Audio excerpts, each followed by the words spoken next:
Romanos capítulo 11, versículo 36, es el mismo pasaje que leímos la semana pasada antes de comenzar. Dice, porque de Él y por Él y para Él son todas las cosas, a Él sea la gloria por los siglos. Amén. Todas las cosas que Dios hace son de Él, le pertenecen a Él, son por medio de Él y todas son para Él. La gloria de Dios es la causa final de todas sus obras. Así que vamos a orar antes de iniciar con nuestra clase acerca de la confesión. Vamos a orar. Bendito Dios, Padre Celestial, te damos gracias una vez más porque estamos reunidos, Señor, en tu casa, porque tú has puesto, Dios, en nosotros el querer como el hacer, Señor. Has puesto en nosotros los deseos de estar acá, has puesto en nosotros el poder, la voluntad, Señor, para poder venir a este lugar y adorarte, Señor, a contemplar tu hermosura y escondernos, Señor, bajo la protección de tu manto. Sé tú, oh Dios, con cada uno de nosotros. Danos entendimiento, ilumínanos, Señor, por medio de tu palabra para que podamos comprender lo que tú has de enseñarnos. Te pedimos que seas tú con nosotros, en nombre de Jesús. Amén. La semana pasada estuvimos hablando sobre el decreto de Dios y lo hicimos de una manera bastante general. Comprendimos que un decreto es una palabra de autoridad. Son órdenes que no pueden ser revocadas. Yo recuerdo, yo soy de Venezuela, hermanos, y yo recuerdo cuando muchas personas que son corruptas empezaron a emigrar hacia los Estados Unidos para vivir allí. Cuando eran descubiertos en sus delitos, entonces ellos se iban a vivir a Miami, pues allá tenían cuentas en dólares. Estados Unidos se pronunció ante eso y emitió un decreto donde decía que Venezuela era una amenaza para la seguridad de ellos. Yo recuerdo que en mi país se hicieron firmas, campañas, manifestaciones para que Obama derogara el decreto. Y supuestamente se recogieron como 15 millones de firmas. Y no importa, igual eso nunca se revocó, no se gastó dinero en esa campaña y al final Estados Unidos nunca derogó ese decreto, porque eso es un decreto, no puede ser derogado una vez que es emitido. Son los gobiernos los que decretan, no los ciudadanos, también vimos eso. Solamente Dios es el único que está investido con tal autoridad para poder decretar, no sus hijos. Si usted es padre, usted es el que pone las reglas en su casa. Usted no le pregunta a sus hijos si la regla le gusta o no, o hace un acuerdo con sus hijos primero para ver qué clase de reglas poner. No, usted simplemente pone las reglas y le dice a su hijo que se someta a ellas. Cuanto más nuestro Dios, que es Rey y Señor sobre todas las cosas, no será Él el que ponga las reglas sobre su casa. Entonces dijimos que los decretos de Dios también eran sus planes eternos. Son todas las cosas que Él determinó que fuesen a suceder. Grosso modo, dijimos que nada puede frustrar el decreto de Dios. Nada escapa del decreto de Dios y nada condiciona el decreto de Dios. Eso lo vimos basándonos en los dos primeros párrafos de nuestra confesión bautista. Y obviamente es de esperarse, hermanos, que cada uno cuando llegue a su casa verifique los versículos entre semana. Lo que digo sonará extraño, pero hay muchas personas que dicen que están adheridos a la confesión y no han leído todos los versículos que están allí expuestos. O sea, es una contradicción. Por eso le insto a que lea los pasajes. Yo puedo estar engañándolo o diciéndole la verdad, pero hasta que usted no vaya por sí mismo a las Escrituras, no podrá cerciorarse ni de una cosa ni de la otra. Así que bueno, vamos a nuestra confesión, el capítulo 3, los que tienen este modelo está en la página número 27. Y los párrafos que nos corresponden hoy son los párrafos 3 hasta el 7, así que vamos a tratar de cubrirlos todos. ¿Ya estamos todos allí en el párrafo 3? Amén. Dice así: por el decreto de Dios, para la manifestación de su gloria, algunos hombres y ángeles son predestinados o preordenados a vida eterna por medio de Jesucristo, para alabanza de la gloria de su gracia. A otros se les deja actuar en su pecado para su justa condenación, para alabanza de la gloria de su justicia.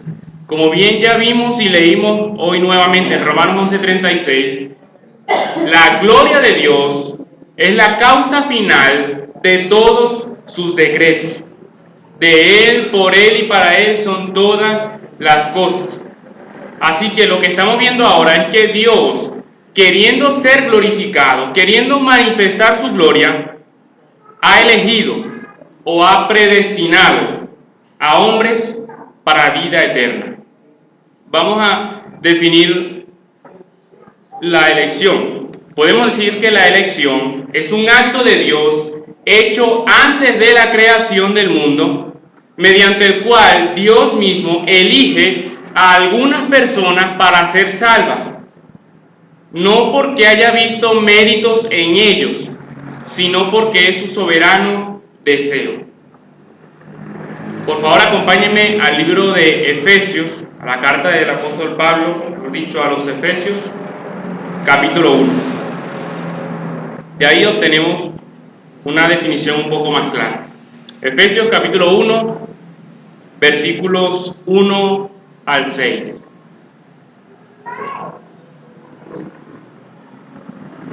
Efesios capítulo 1, 1 al 6 dice así: Pablo, apóstol de Jesucristo por la voluntad de Dios, a los santos y fieles en Cristo Jesús que están en Éfeso, gracia y paz a vosotros de Dios nuestro Padre y del Señor Jesucristo. Bendito sea el Dios y Padre de nuestro Señor Jesucristo, que nos bendijo con toda bendición espiritual en los lugares celestiales en Cristo, según nos escogió en Él antes de la fundación del mundo, para que fuésemos santos y sin mancha delante de Él, en amor habiéndonos predestinado para ser adoptados hijos suyos por medio de Jesucristo, según el puro afecto de su voluntad, para alabanza de la gloria de su gracia. Desde el verso 1, Pablo se presenta como un apóstol, como uno que es enviado, para decirnos que el Dios bendito ha derramado sobre los creyentes una bendición. Él dice: bendito sea el Dios y Padre que nos bendijo. Ahora, no es una bendición material, sino que dice que nos bendijo con toda bendición espiritual. Y esta bendición espiritual proviene de los cielos. Es una bendición que Dios, de hecho, nos ha dado en Cristo.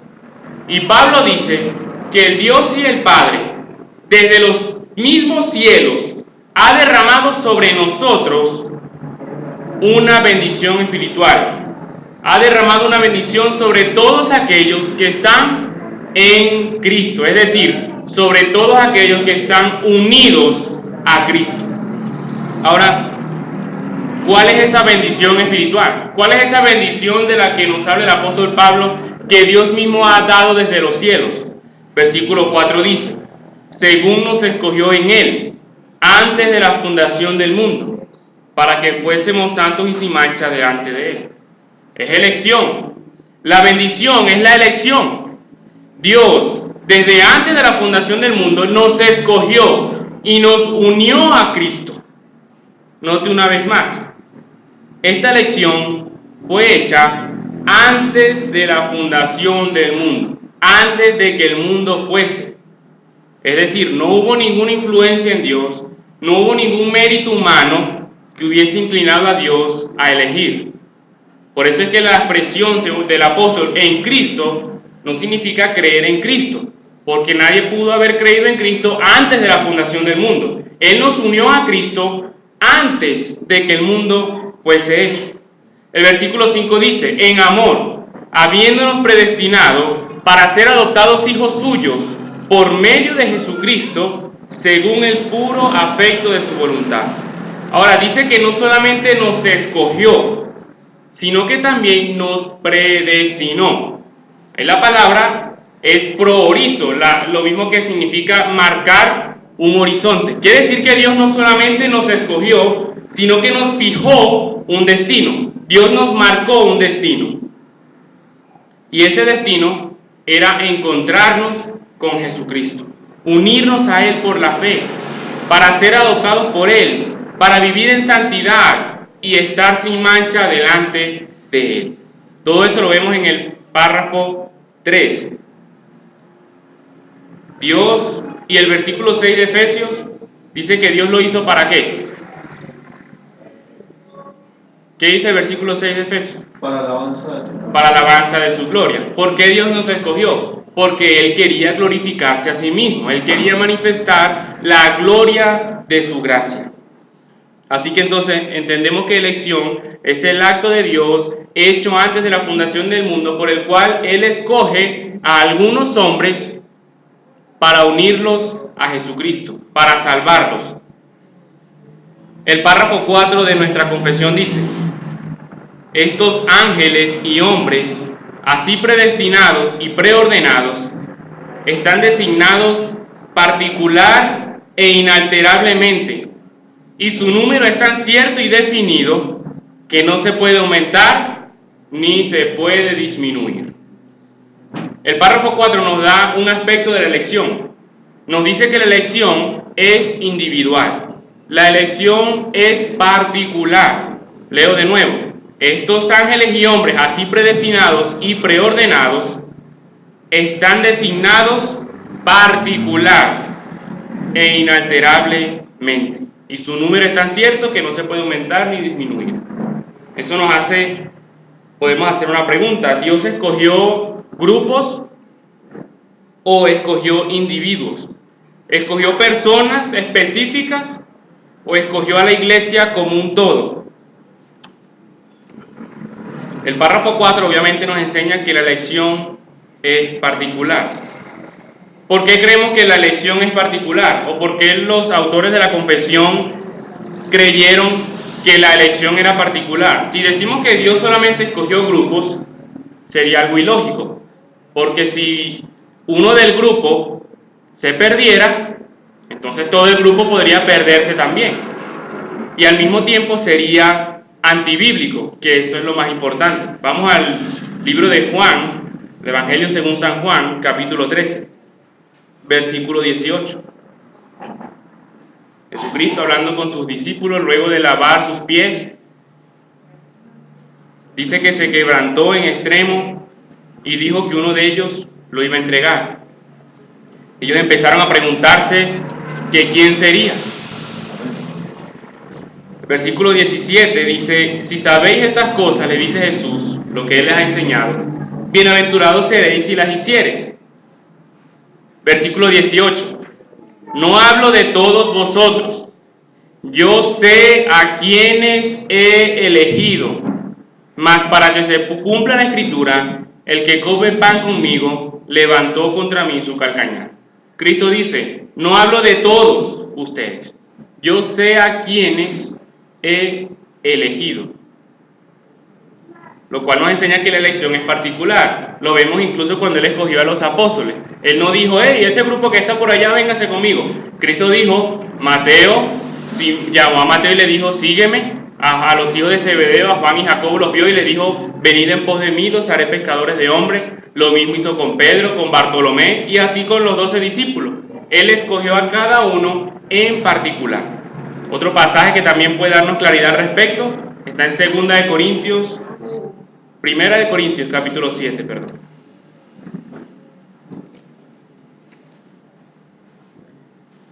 Primera de Corintios, capítulo 7, versículo 20 dice: cada uno, dice el apóstol Pablo, cada uno en el estado en que fue llamado, en él se quede. ¿Fuiste llamado siendo esclavo? No te dé cuidado. Pero también, si puedes hacerte libre, procúralo más. Porque el que en el Señor fue llamado siendo esclavo, liberto es del Señor. Asimismo, el que fue llamado siendo libre, esclavo es de Cristo. Pablo dice: cada uno en el estado en que fue llamado. Pablo nos dice que el llamado es específico. Pablo dice que Jesucristo, que nuestro Dios, llamó a cada creyente específica y particularmente. Y es obvio, si el llamamiento es específico, si el llamamiento es individual, la elección también lo es. No sé si me estoy explicando. Estamos en escuela dominical. Si usted tiene alguna pregunta, puede hacerla, hermano. Así que el párrafo 3 nos define lo que es la elección. El párrafo 4 nos da un aspecto de ella, y es que esa elección es individual, es particular. Dios no escogió a la iglesia como un todo. Dios escogió a individuos hasta formar su iglesia. El párrafo 5 dice lo siguiente: a los humanos que están predestinados para vida, Dios, antes de la fundación del mundo, según su propósito eterno e inmutable y el consejo secreto y beneplácito de su voluntad, los ha escogido en Cristo para gloria eterna, meramente por su libre gracia y amor, sin que ninguna otra cosa en la criatura, como condición o causa, le moviera a ello. El párrafo 5 responde otra pregunta que puede surgir en nosotros acerca de la elección. ¿Por qué Dios nos escogió? ¿Qué fue lo que motivó a Dios a escogernos? ¿Qué hubo en Dios o qué fue lo que hizo que Dios escogiera a algunos hombres? Vamos a Romanos capítulo 9. Vamos a Romanos capítulo 9, versículos 10 al 13. El apóstol Pablo comienza hablando acerca del pesar y la tristeza que tiene en su corazón por los israelitas, deseando él mismo ser condenado al infierno con tal de que ellos sean salvados. Y Dios dice que no se trata de que él no haya fallado, sino que él tiene un remanente en Israel. Y el versículo 10 dice: y no solo esto, sino también cuando Rebeca concibió de uno. Si recordamos la historia en el Antiguo, ¿verdad? La esposa de Isaac, el hijo de Abraham. Y no solo esto, sino también cuando Rebeca concibió de uno, de Isaac nuestro padre, pues no habían aún nacido, ni habían hecho aún ni bien ni mal, para que el propósito de Dios conforme a la elección permaneciese, no por las obras, sino por el que llama, se le dijo: el mayor servirá al menor, como está escrito: a Jacob amé, mas a Esaú aborrecí. Recordamos la historia en el libro de Génesis. Rebeca, ¿verdad?, quedó embarazada de Isaac y tenía gemelos. Y primero, antes de que ellos nacieran, Dios le dio una promesa a Rebeca, y es que Jacob se ensalzaría sobre Esaú. Pablo, reflexionando sobre ese evento, dice que esa promesa que Dios hizo, se hizo incluso antes de que ellos nacieran. No habían nacido, no habían hecho nada bueno ni nada malo. La diferencia entre ellos no la hicieron ellos mismos, porque no es por las obras, sino por el que llama. Dios escogió a Jacob y rechazó a Esaú. Yo recuerdo viendo una exposición de este pasaje, no recuerdo bien el predicador, pero él recordaba cómo hacía mención de una ilustración en el tiempo de un predicador muy famoso llamado Carlos Spurgeon. Carlos Spurgeon predicó sobre este pasaje y una señora mayor se le acercó y le dijo que yo no entiendo este pasaje, le dijo. Y él le dijo: bueno, a ver, dígame qué es lo que usted no entiende. Le dice: ¿cómo es eso que Dios aborreció a Esaú? Y Spurgeon le dijo: pero eso sí lo entiendo yo.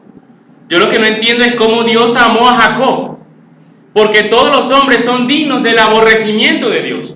Todos los hombres aborrecen a Dios y lo odian y lo rechazan. Lo interesante y discutible en este pasaje no es cómo Dios puede aborrecer o rechazar a alguien, sino cómo puede amarlo. Y vemos que la diferencia no es porque Dios vio en Jacob algo bueno, porque no habían nacido, no vio nada bueno ni malo en ellos, sino que Dios simplemente quiso amar a Jacob. El versículo 14 dice: ¿qué pues diremos? ¿Que hay injusticia en Dios? En ninguna manera.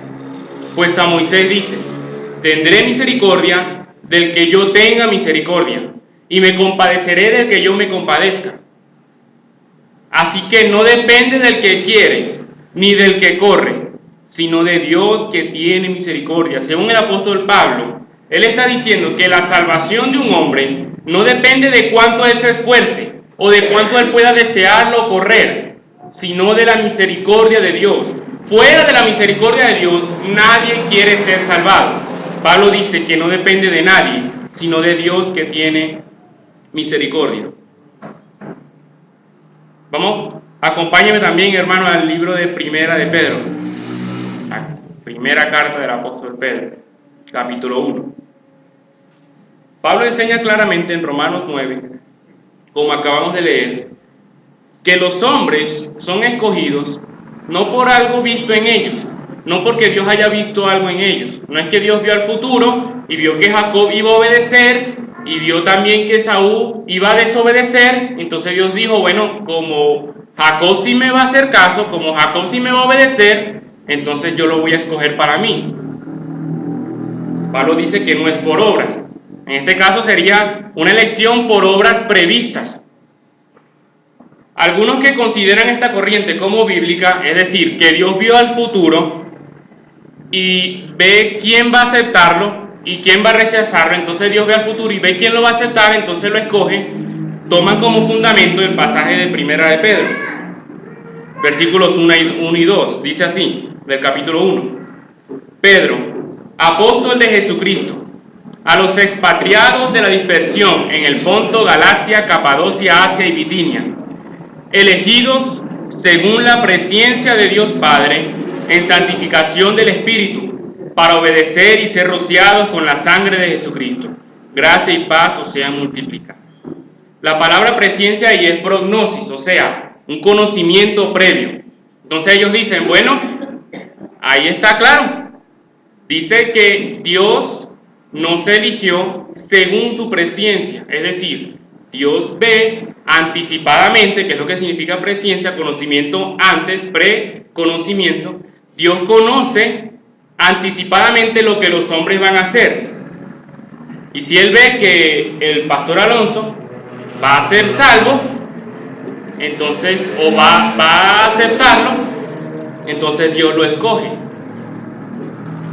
Sin embargo, el versículo dice, elegidos según la presencia de Dios Padre, en santificación del Espíritu, para obedecer. Es decir, Dios nos escoge para que obedezcamos, no por haber obedecido. Quiere decir que obedecimos porque fuimos escogidos para obedecer, no porque Dios haya visto que hayamos obedecido. Él nos escogió para obedecer. Quiere decir que si una persona obedece al Evangelio de Cristo y pone a Cristo como el objeto de su fe, es porque Dios lo ha escogido para eso. Ella obedece porque nos ha Dios escogido para eso. No sé si me estoy dando a entender, hermanos. Continuamos con nuestra confesión. Repasamos el párrafo 3. Nos habla del decreto de Dios de una manera particular, es decir, párrafo 1 y 2 habla de Dios decretando todas las cosas y todo lo que sucede. El párrafo 3 nos dice que nos habla de un decreto específico, el decreto de la predestinación. El párrafo 4 nos da un aspecto, y es que esa predestinación, esa elección es particular, es individual. Dios escogió personas, no grupos.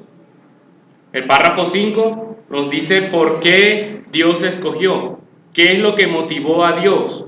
Y lo único que motivó a Dios fue su propia gloria. Como leímos en Efesios 1, Él nos escogió según el puro aspecto de su voluntad. Y nos escogió no porque vio que íbamos a obedecer, sino para que obedeciéramos. Dios no vio nada en nosotros, ni bueno ni malo tampoco. Nos escogió porque era su soberano deseo. El párrafo 6 dice así: así como Dios ha designado a los escogidos para la gloria, de la misma manera, por el propósito eterno y libérrimo, libre de su voluntad, ha preordenado todos los medios para ello.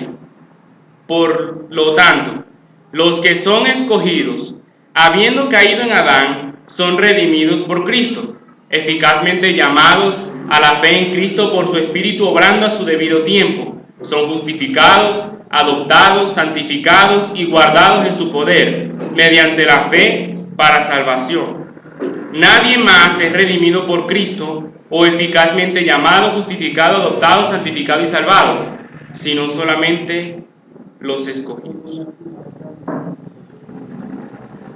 ¿Puede salvarse alguien aparte de los escogidos? ¿Qué creen? Escucho un no por allá.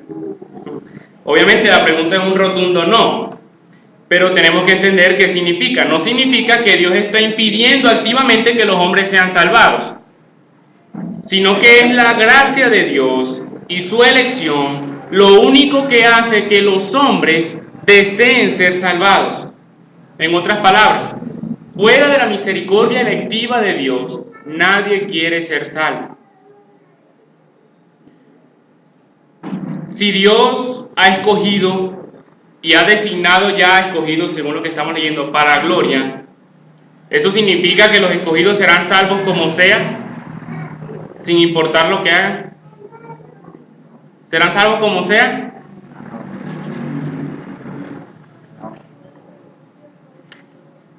Por supuesto que no, porque nadie es salvo como sea. Van a ser salvos según los medios que Dios ha ordenado. El párrafo 6 dice: así como Dios ha designado a los escogidos para la gloria, de la misma manera, por el propósito eterno y libérrimo de su voluntad, ha preordenado todos los medios para ello. Quiere decir que Dios no solamente ha determinado el fin, sino los medios también. Vamos al libro de 1 de Corintios para aclarar un poco más ese punto.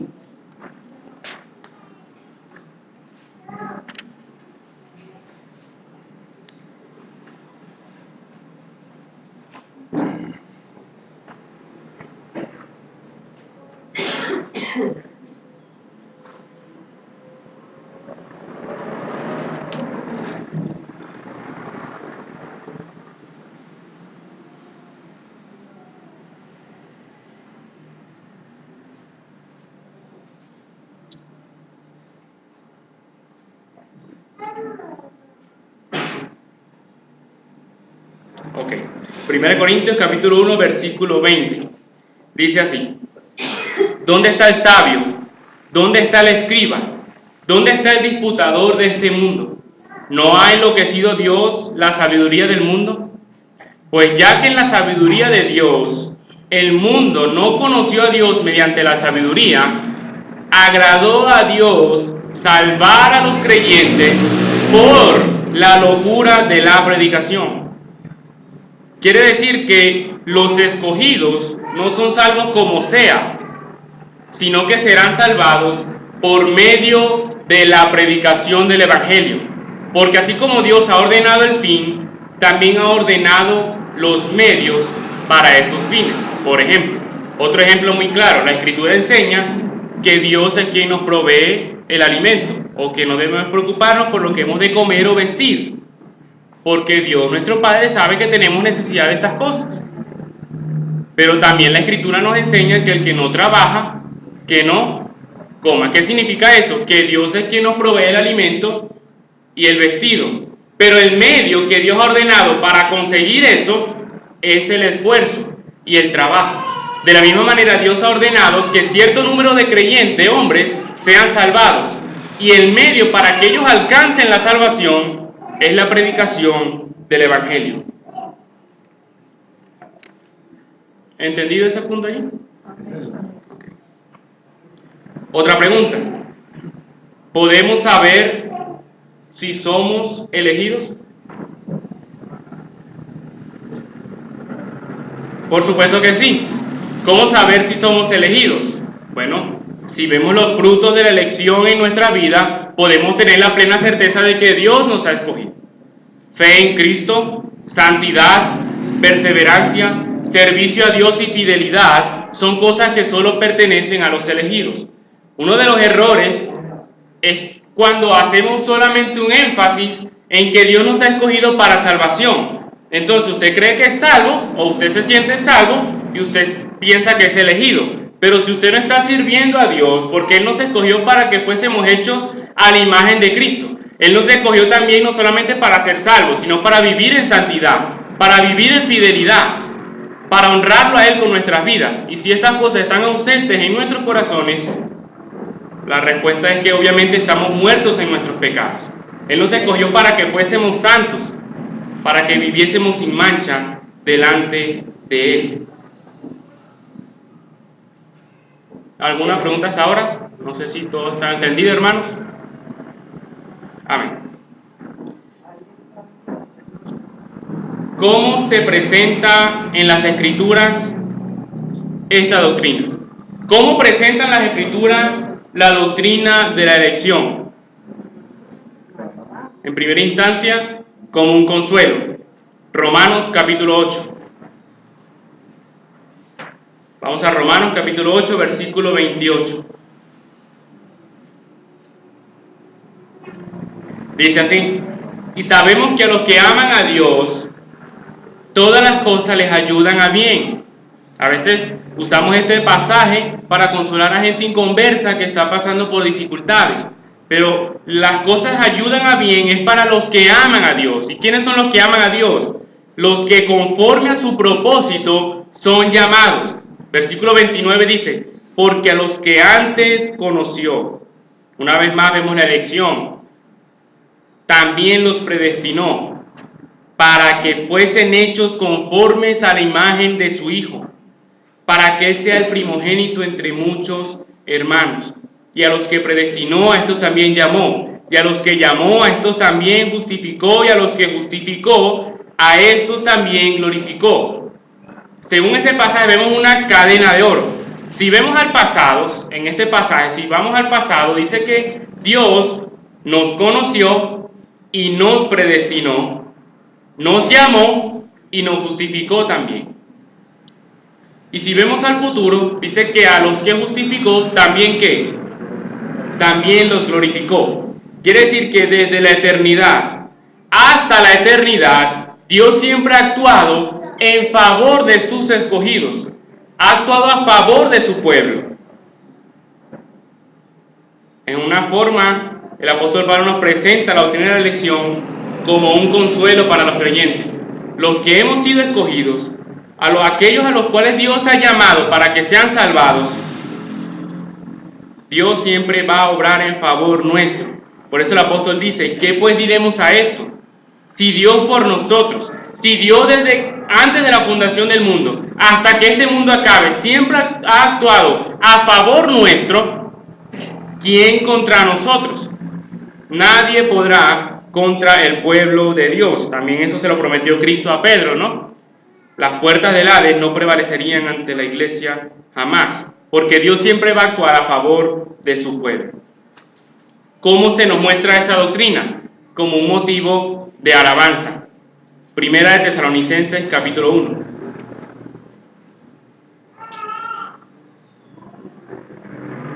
Versículo 2 dice: damos siempre gracias a Dios por todos vosotros, haciendo memoria de vosotros en nuestras oraciones, acordándonos sin cesar delante del Dios y Padre nuestro de la obra de vuestra fe, del trabajo de vuestro amor y de vuestra constancia en la esperanza en nuestro Señor Jesucristo.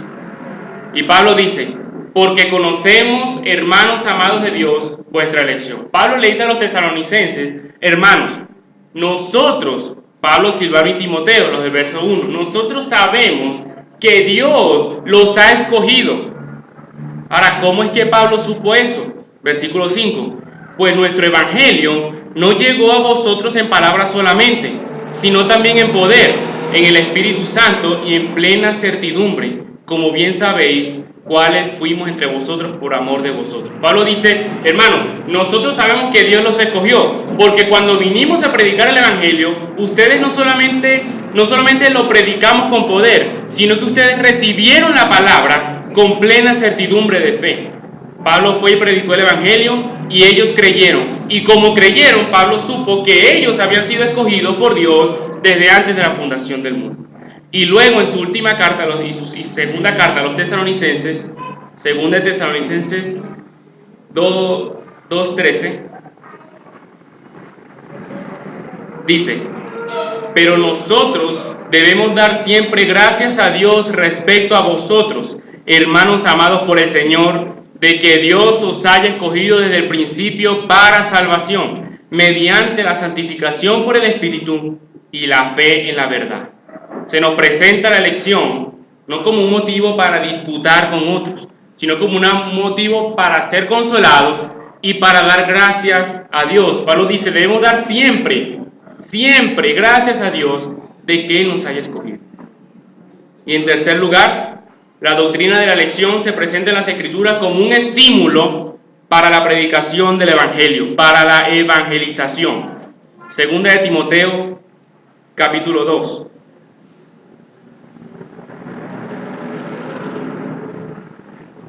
Versículo 8 dice, acuérdate de Jesucristo, del linaje de David, resucitado de los muertos conforme a mi evangelio, en el cual sufro penalidades hasta prisiones a modo de malhechor, pero la palabra de Dios no está presa. Y el apóstol dice, por tanto, todo lo soporto por amor de los escogidos, para que ellos también obtengan la salvación que es en Cristo Jesús con gloria eterna.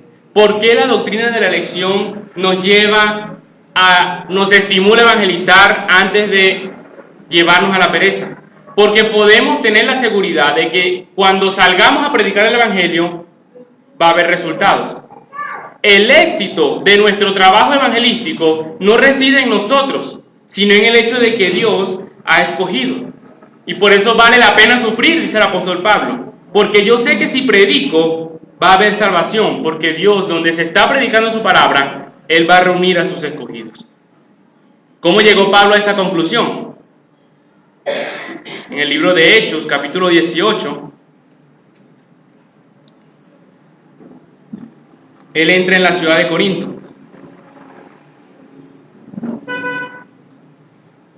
Cuando entró, como era de costumbre, siempre fue una sinagoga y empezó a predicar a Cristo allí. Hubo un disturbio entre los judíos, lo golpearon, lo echaron fuera de la ciudad. Versículo 7 dice, y saliendo de allí, se fue a la casa de uno llamado Justo, temeroso de Dios, la cual estaba junto a la sinagoga. Y Crispo, el principal de la sinagoga, creyó en el Señor con toda su casa, y muchos de los corintios, oyendo, creían y eran bautizados. Entonces el Señor dijo a Pablo en visión de noche, no temas, sino habla y no calles, porque yo estoy contigo, y ninguno pondrá sobre ti la mano para hacerte mal, porque yo tengo mucho pueblo en esta ciudad. Pablo predicó en Corinto y una multitud de gente fue salvada. Dios ya tenía un pueblo allí. Pablo no dijo, ellos van a ser salvos como sea, porque Dios los ha escogido.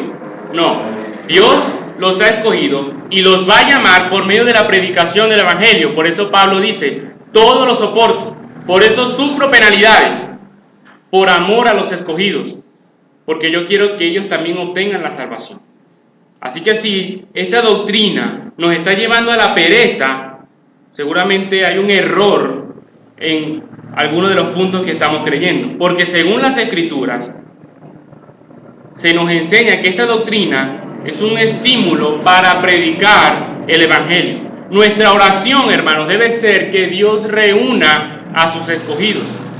Para eso murió el Señor, para congregar en uno a sus hijos, para traer de lejos a sus hijos. Así que vemos esta doctrina no como un motivo para disputar o pelear, sino como un consuelo, como un motivo para alabar a Dios y como un estímulo para predicar el Evangelio. Y finalizamos con el capítulo 7.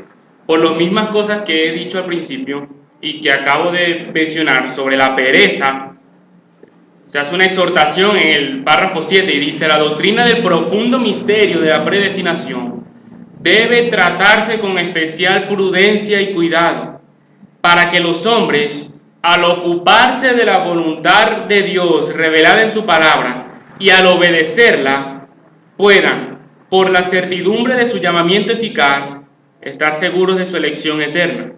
De este modo, Esta doctrina proporcionará motivo de alabanza, reverencia y admiración a Dios, y de humildad, diligencia y abundante consuelo a todos los que sinceramente obedecen el Evangelio.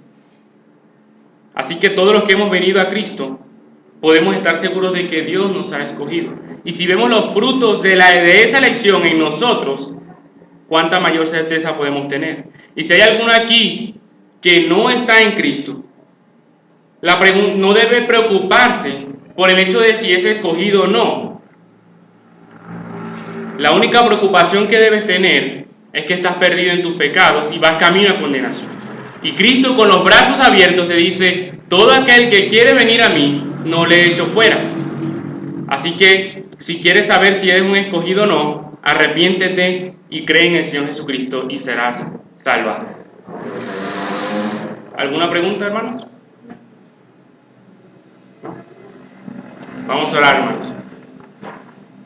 Bendito Dios y Padre Celestial, gracias una vez más porque tú has sido fiel y bueno. Es mi clamor, Señor, y mi oración, que todo lo que hemos oído aquí, Señor, no solamente esté en nuestras mentes, sino que descienda a nuestro corazón y podamos ser consolados en el hecho de que tú nos has escogido y nos has llamado. Podamos alabarte, Señor, y darte gracias por eso. Y aún más, Señor, podamos salir a las calles a buscar, a predicar el Evangelio, para que tú, Señor, por medio de nuestra palabra y de nuestra predicación, reúnas a tu pueblo como un solo hombre, Señor, como un solo cuerpo. Gracias, oh Dios, porque tú has sido fiel y bueno con nosotros.